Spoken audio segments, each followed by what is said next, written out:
Video பார்க்குற சகோதர சகோதரிகளே எல்லாருக்கும் வணக்கங்க.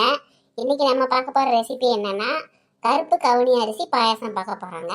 இந்த கருப்பு கவுனி அரிசி பாயாசம் நம்ம உடம்பு அவ்வளோ நல்லதுங்க, ரொம்ப ஹெல்த்தியானது. இது நம்ம கஞ்சியை வச்சு தான் வழக்கமாக சாப்பிடுவோம். மோஸ்ட்லி கஞ்சியை வச்சா நம்ம பெரியவங்க சாப்பிடுவோம், ஆனால் சின்னவங்க லைக் பண்ணி சாப்பிட மாட்டாங்க. இது பெரியவங்க சின்னவங்க எல்லாருமே சாப்பிட்ற மாதிரி ஒரு ரெசிபி நான் சொல்லி கொடுக்க போகிறேன். இப்போது இது என்னென்னா, நம்ம நைட்டே ஊற வைக்கணும், இது நம்ம மெனக்கிடணும் அப்படின்லாம் கிடையாதுங்க.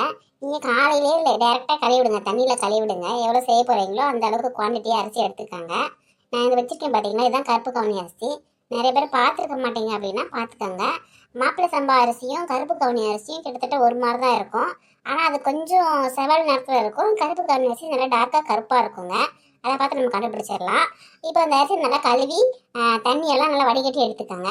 தண்ணி வடிகட்ட உடனே என்ன பண்ணணும், நம்ம இப்போது அதை மிக்சியில் போட்டு நல்லா அரைச்சிடுங்க. மிக்சியில் போட்டு அரைச்சிங்கன்னா அதே நல்லா அரைச்சிடும். கொஞ்சம் குறைன்னு அரைக்கிற மாதிரி அரைங்க, ரொம்ப வலுவலுன்னு அரைச்சிடக்கூடாது. அப்படி அரைச்சி எடுத்துக்கிட்டு சுடு தண்ணி ஒரு பாத்திரத்தில் காய வச்சிருங்க. இதை குக்கரில் வைக்காதீங்க. குக்கரில் வச்சிங்கன்னா அந்த சத்து எல்லாமே முடியில் போய் ஒட்டிக்கும், வேஸ்ட்டாக போயிடும் இல்லையா. அதனால் நீங்கள் சட்டியில் வைங்க, சீக்கிரமாகவே வெந்துடும். இது சுடு தண்ணி கொதிச்சு உடனே நம்ம அரைச்சி வச்சிருக்க கருப்பு கவுனி அரிசி அதில் ஆட் பண்ணிக்கோங்க. அதை ஆட் பண்ணணுமேவும் அது கொஞ்சம் வெந்து வரும். அந்த பக்குவம் உங்களுக்கே தெரியும் பார்க்குறப்போ. தண்ணி கொஞ்சம் அதிகமாக வச்சுக்கோங்க, ஏன்னா வேக வேக கொஞ்சம் கொழப்பாகும் இல்லையா, அதனால் தண்ணி கொஞ்சம் அதிகமாக வச்சுக்கோங்க. இப்போ அந்த அரிசி வெந்தோடனேமேவும் இதுக்கு தேவையான சர்க்கரை, நாட்டு சர்க்கரை எடுத்து ஆட் பண்ணிக்கோங்க. இதில் உங்களுக்கு இனிப்பு எவ்வளோ தேவையோ, நீங்கள் எவ்வளோ இனிப்பு சாப்பிட்றீங்களோ அதுக்கு தகுந்த மாதிரி நாட்டு சர்க்கரை ஆட் பண்ணிக்கோங்க. அதுக்கப்புறமா தேங்காய் துருவி வச்சுருக்கோம்ல, அந்த துருவி வச்ச தேங்காயும் இதில் ஆட் பண்ணிக்கோங்க. நெய்யில் வறுத்து சேர்க்கணுனாலும் சேர்த்துக்கலாங்க, இல்லை பச்சையாக சேர்க்கணுனாலும் சேர்த்துக்கலாம். இது அவங்கவுங்க டேஸ்ட்டுக்கு ஏற்ற மாதிரி நம்ம ஆட் பண்ணிக்கலாம். தேங்காய் சேர்த்ததுக்கப்புறம் நெய்யில் முந்திரி திராட்சையை வறுத்து எடுத்துக்கோங்க. முந்திரி திராட்சையை வறுத்து எடுத்ததுக்கப்புறம் அதையும் அதில் ஆட் பண்ணிடுங்க. அதுக்கப்புறம் கொஞ்சமாக ஏலக்காய் பொடி போட்டுக்கோங்க. 2 ஸ்பூன் நெய் ஆட் பண்ணிக்கோங்க. அவ்வளோதாங்க. ஒரு கொதிச்சோன்னு இறக்குனீங்கன்னா கருப்பு கவுனி பாயாசம் ரெடிங்க. இது எல்லாருமே லைக் பண்ணி சாப்பிடுவாங்கங்க. குழந்தைங்க பெரியவங்க எல்லாருமே சாப்பிடலாம். இந்த கருப்பு கவுனி அரிசி நம்ம உடம்புக்கு அவ்வளோ நல்லதுங்க. என்னென்னா, சுகர் இருக்கவங்க, ப்ரெஷர் இருக்கிறவங்க, எந்த வியாதி இருந்தாலும் இந்த கருப்பு கவுனி அரிசியை சாப்பிட்லாங்க. இதுக்கு எந்த இதுவும் கிடையாது. இது ஒரு நல்ல டயட் ஃபுட்டு வேறு. அது இல்லாமல் நம்ம வெயிட் லாஸ் பண்ணோம், நம்ம வயிறு அதிகமாக இருக்குது, தொப்பையாக இருக்குது, இது கொஞ்சம் குடித்தா வெயிட் லாஸ் பண்ணணும் அப்படின்னு சொல்கிறாங்க. நான் இது யூஸ் பண்ணி பார்த்துருக்கேங்க, எனக்கு இம்ப்ரூவ்மெண்ட் தெரிஞ்சிருக்கு. அது இல்லாமல் எனக்கு தெரிஞ்சவங்களுக்குலாம் ரிலேட்டிவ்க்கெலாம் சொல்லியிருக்கேன், அவங்களும் இது யூஸ் பண்ணி பார்க்குறாங்க. இந்த வாரத்தில் அட்லீஸ்ட் ஒரு நாளாவது நீங்கள் சேர்த்துக்கோங்க, உங்கள் உடம்புக்கு ரொம்ப நல்லது.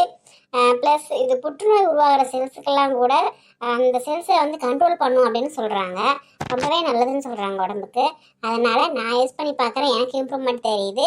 நீங்களும் யூஸ் பண்ணி பாருங்கள், உங்களை தெரிஞ்சவங்களுக்கும் யூஸ் பண்ணி பார்க்க சொல்லுங்கள். இது ரொம்ப ஹெல்த்தியான ஒரு ஃபுட்டுங்க. மிஸ் பண்ணாமல் செஞ்சு பார்த்துட்டு சொல்லுங்கள் எப்படி. என்னங்க சகோதர சகோதரிகளே, நீங்களும் இதை செஞ்சு பாருங்கள். செஞ்சு பார்த்துட்டு உங்கள் குழந்தைங்களுக்கு, வீட்டில் இருக்கிற பெரியவங்களுக்கு எல்லாத்துக்குமே கொடுங்க. அவங்க சாப்பிட்டு பார்த்ததுக்கப்புறம் எனக்கு கமெண்ட் சொல்லுங்கள், எப்படி இருக்குன்னு சொல்லுங்கள். இப்போ இன்னொரு ரெசிபி பார்க்க போகிறேங்க. சின்ன ரெசிபி தான். இது உடம்புக்கு ரொம்ப ரொம்ப ஆரோக்கியமானதுங்க. இது நிறைய கால்சியம் இருக்குது, அதே மாதிரி ஜீரண சக்தி அதிகமாக இருக்குது. இதை நம்ம ஒரு ஊறுகாய் மாதிரியோ தொக்கு மாதிரியோ செய்து நம்ம வச்சுக்கலாங்க. ஃப்ரிட்ஜில் வைக்கணும் கூட அவசியம் இல்லை. கொஞ்சம் எண்ணெய் நல்லெண்ணெய் ஊற்றி செஞ்சிங்கன்னா நீங்கள் வெளியிலேயே ஒரு பாட்டிலில் போட்டு வச்சுக்கலாம். அன்றாட நம்ம சாப்பாட்டில் ஒரு ஸ்பூன் யூஸ் பண்ணால் போதுங்க.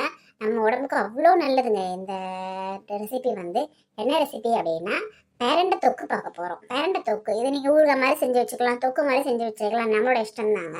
இது கெட்டு போகாது. இப்போ அதை எப்படி செய்யலாம்னு பார்க்கலாம் வாங்க.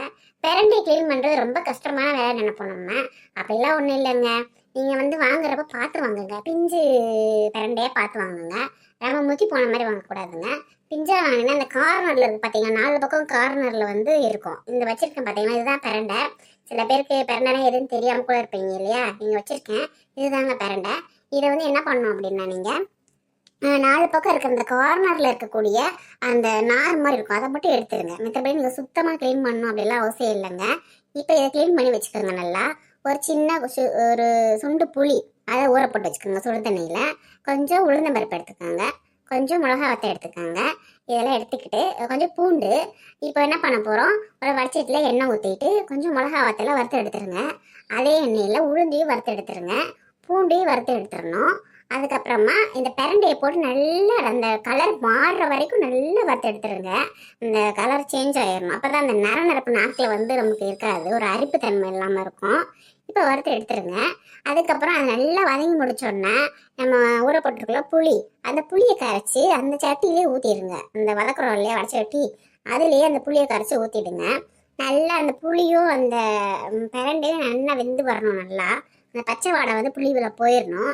அப்படின்னா தான் தொக்கு வந்து கெட்டு போகாமல் இருக்கும். நம்ம செஞ்சு வச்சோன்னா நமக்கு எவ்வளோ தண்ணி தேவையோ அதுக்கு தகுந்த மாதிரி அப்படியே ஆட் பண்ணிடுங்க. திரும்ப பச்சை தண்ணி ஆட் பண்ணிங்கன்னா அந்த தொக்கு வந்து கெட்டுரும் இல்லையா, அதனால புளி தொக்குலேயே ஊற்றி நல்லா கரைச்சிருங்க, நல்லா கொதிக்க வச்சிருங்க. இப்போ என்ன பண்ண போகிறோம், இது எல்லாத்தையும் மொத்தமாக போட்டு மிக்சியில் ஒரு தொக்கு மாதிரி குறைன்னு அரைச்சிருங்க. நல்லா அரைச்சிட்டு அதுக்கப்புறம் திரும்ப ஒரு வடச்சட்டியில் எண்ணெய் ஊற்றிக்கோங்க. எண்ணெய் ஊற்றிட்டு கொஞ்சம் கடுகு உளுந்து போட்டுக்கோங்க. உளுந்து கொஞ்சம் எக்ஸ்ட்ரா போடுங்க, அப்புறம் நல்லாயிருக்கும், தொக்குக்கு டேஸ்ட்டாக இருக்கும். நம்ம சாப்பிட்றப்ப வாயில் கடிபடும், நல்லா டேஸ்ட்டாக கிறிஸ்பியாக இருக்கும். கொஞ்சம் கடுகு பருப்பு போட்டுக்கோங்க, கருவேப்பிலை போட்டுக்கோங்க, கொஞ்சமாக பெருங்காயம் ஆட் பண்ணிக்கோங்க. இதை போட்டுட்டு நம்ம அரைச்சி வச்சுருக்கோம் பார்த்தீங்களா இந்த தொக்கையும் அதில் அந்த வடச்சட்டியில் போட்டு நல்லா ஆட் பண்ணிக்கோங்க. நல்லா அந்த எண்ணெய் பிரிஞ்சு வர மாதிரி அந்த தொக்கை வந்து நல்லா வறுத்து எடுத்துடணும். ரொம்ப வறுத்துக்கு தேவையில்லைங்க. லைட்டாக நீங்கள் லைட்டாக போட்டு உடனே ஒரு கொதிக்கும். அப்படியேவும் அந்த கொதிக்கிறப்பே நமக்கு நல்லா, ஏன்னா நம்ம உளுந்து போட்டு அரைச்சிருக்கோம் அதில் வந்து, அதனால் நீங்கள் ரொம்பையும் போட்டு வதக்கினீங்கன்னா அது கொஞ்சம் ரொம்ப கெட்டியான மாதிரி ஆகிடும். அந்த நல்லா எண்ணெய் கொஞ்சம் கூடுதலாக ஊற்றிக்காங்க. ஏன்னா நம்ம தொக்கு வச்சு சாப்பிட போகிறோம் இல்லையா, நீங்கள் அன்னைக்கே சாப்பிட்ற மாதிரி இருந்தால் நீங்கள் எண்ணெய் அளவாக சேர்த்துக்கலாம். சப்போஸ் ஒரு 1 வீக் வச்சு சாப்பிட்றீங்க அப்படின்னா கொஞ்சம் எண்ணெய் வந்து தூக்கலாக ஊற்றுங்க. நல்லெண்ணெய் பொதுவாகவே எல்லா ரெசிபிக்கும் நல்ல ஒரு டேஸ்ட் கொடுக்கும். அதனால் நீங்கள் நல்லெண்ணெய் சேர்த்துக்கோங்க. அந்த நல்லெண்ணெயில் போட்டு இந்த தொக்கரை நல்லா பரட்டி எடுத்து வச்சுக்கிட்டிங்கன்னா அப்படி இருக்குங்க, சூப்பராக இருக்கும். நீங்கள் சாதத்தில் போட்டு சாப்பிட்லாம், தயிர் சாதத்துக்கு தொட்டுக்கலாம். அது மாதிரி நீங்கள் லெமன் சாதம், இந்த மாதிரி பருப்பு சாதம், இந்த மாதிரி சாதத்துக்குலாம் தொட்டுக்கலாம். என்கிட்ட வெறும் சாதம் சுட வடிச்சு இந்த தொக்கு ஒரு அரை ஸ்பூன் 1 ஸ்பூன் போட்டு சாப்பிட்டீங்கன்னா சோறு தன்னால் உள்ளே போகும். அது மாதிரி ஜீரண சக்தி ரொம்ப நல்லா இருக்குங்க. சில பேர் நீங்கள் சாப்பிட்டா பசிக்கவே மாட்டேங்குது, ஜீரணமே ஆக மாட்டேங்குது, சத்து தான் சாப்பிட்ற மாதிரியே இருக்கு அப்படின்னு சொல்லுவாங்க. அப்படி இருக்கவங்க எல்லாருமேவும் இந்த பிரண்டையை வந்து யூஸ் பண்ணி பாருங்க, கண்டிப்பாக உங்களுக்கு இம்ப்ரூவ்மெண்ட் தெரியும். ஏன்னா இதெல்லாம் நான் யூஸ் பண்ணி பார்த்துட்டு தான் உங்களுக்கு நான் சொல்கிறேன். அதான் நீங்களும் யூஸ் பண்ணி பாருங்க, உங்களுக்கு எந்த அளவுக்கு இது கிளிக் ஆகும்னு நீங்களே சொல்லுவீங்க. எனக்கு கமெண்ட்ஸில் சொல்லணும். ஒரு ரெசிபி செஞ்சு பாருங்க, செஞ்சு பார்த்துட்டு கண்டிப்பாக எனக்கு சொல்லுங்கள். அப்புறம் வந்து இந்த இதை நீங்கள் செய்து வச்சுக்கோங்க. செய்து வச்சுட்டு அன்றாட வாழ்க்கையில் இது யூஸ் பண்ணி பாருங்கள், எல்லாருக்குமே ஜீரண சக்தி கிடைக்கும். அது மட்டும் இல்லைங்க, இந்த ரெசிபியெல்லாம் உங்களுக்கு நான் வந்து ஃபியூச்சரில் ஒரு வீடியோவாக போடணும்னு நினச்சிட்டு இருந்தேன். அதுக்குள்ளே நம்ம வீடியோ போடுற ஆப்பில் கொஞ்சம் பிரச்சனை வந்துட்டதுனால கொஞ்சம் அதை ஸ்டாப் பண்ணி வச்சுருக்கேன். நான் வந்து அடுத்த அந்த ஆப் சரியான ஒன்றையுமேவும் உங்களுக்கு ரெகுலராக போடுற அங்கம்மா வீடியோவும் வரும், அங்கம்மாவோட சமையல் வீடியோவும் தனியாக ஒரு சேனலில் வரப்போகுதுங்க. அதனால அந்த சேனலை நீங்கள் சப்ஸ்கிரைப் பண்ணி மறக்காமல் பாருங்கள். டெய்லி ஒரு சமையல் டிப்ஸ் தருவேங்க நான். அது மட்டும் இல்லை, உங்களுக்கு எந்த மாதிரியான டிப்ஸ் தேவை அப்படின்றத நீங்கள் என்கிட்ட கமெண்ட்ஸில் சொல்லலாம். மேடம் இது சொல்லுங்கள், அது சொல்லுங்கள், எது சொல்லுங்க, உங்களுக்கு என்ன டவுட் இருக்கோ அதை கேளுங்க. உங்களுக்கு தேவையான ரெசிபியும் கண்டிப்பாக நான் சொல்கிறேங்க. இதெல்லாம் சில பேருக்கு தெரிஞ்சும் இருக்கலாம், சில பேருக்கு தெரியாமல் இருக்கலாம். ஒவ்வொருத்தவங்க ஒரு மாதிரி டிஷ் பண்ணலாம்ல. நான் ஒரு மாதிரி பண்ணுவேன், நீங்கள் ஒரு மாதிரி பண்ணுவீங்க. ஸோ என்னோட டேஸ்ட் எப்படி இருக்குன்னு நீங்கள் செஞ்சு பாருங்கள். மற்றபடி நிறைய பேருக்கு தெரிஞ்சும் இருக்கலாம். உங்களுக்கு வேறு ஏதாவது டவுட்னா கூட நீங்கள் சொல்லுங்கள் கமெண்ட்ஸில். ஏதாவது ரெசிபி தேவைப்பட்டால் சொல்லுங்கள், கண்டிப்பாக போடுறேங்க. ஆப் சரியான உடனேவும் கண்டிப்பாக இந்த மாதிரி டெய்லி ஒரு ரெசிபி போடலான்னு இருக்கேங்க. டிப்ஸு ரெசிபி இந்த மாதிரி போடலான்னு சொல்லியிருக்கேன். அது என்ன சேனல்னு சொல்லிட்டு நான் உங்களுக்கு 2வது சொல்கிறேன். நான் ஆப் சரியானமே அந்த ஆப்பை வீடியோட நேம் சொல்கிறேன். நான் அந்த சேனல் நீங்கள் சப்ஸ்கிரைப் பண்ணி தவறாமல் பாருங்கள். சரிங்க சகோதர சகோதரிகளே, நாளைக்கு வேறு ஒரு ரெசிபியோடு நம்ம அவங்கள மீட். இந்த ரெசிபி யாருக்கெல்லாம் பிடிச்சிருக்கோ அவங்கெல்லாம் கமெண்ட்ஸ் பண்ணுங்கள், லைக் பண்ணுங்கள், மறக்காமல் கமெண்ட்ஸில் எப்படி இருக்குன்னு சொல்லுங்கள். அப்புறம் வந்து உங்களுக்கு என்ன மாதிரி டிஷ்லாம் தேவையோ அதெல்லாம் நீங்கள் கமெண்ட்ஸில் சொல்லலாம். கண்டிப்பாக நான் அதெல்லாம் உங்களுக்கு நான் போடுறேங்க. தொடர்ந்து நம்ம சேனலுக்கு ஆதரவு கொடுத்து வரும் அனைத்து சகோதர சகோதரிகளுக்கும் எங்கள் மனமார்ந்த நன்றியை தெரிவிச்சுக்கிறோங்க. இதே மாதிரி எப்பொழுதுமே உங்களோட ஆதரவும் அன்பும் எங்களுக்கு தேவை. இன்னொரு சேனல் ஓப்பன் பண்ண போகிறேன், சமையல் வீடியோ. அதையும் நீங்கள் சப்ஸ்கிரைப் பண்ணி தவறாமல் பார்க்கணும், தவறாமல் ஆதரவு கொடுக்கணும்.